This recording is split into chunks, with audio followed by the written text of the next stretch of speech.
سلام بچه خوبین؟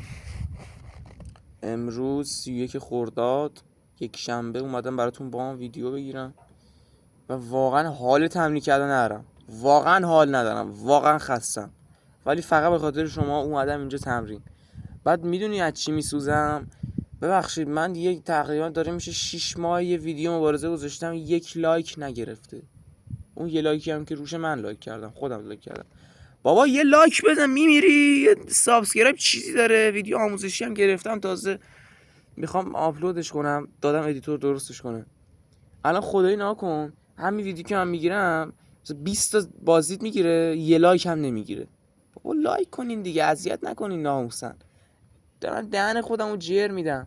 سگ الان پر نگاه کن شما اینجا، ای بامه الان سگ پر نمیزنه. رفیقای خودم هم حتی نیومدن.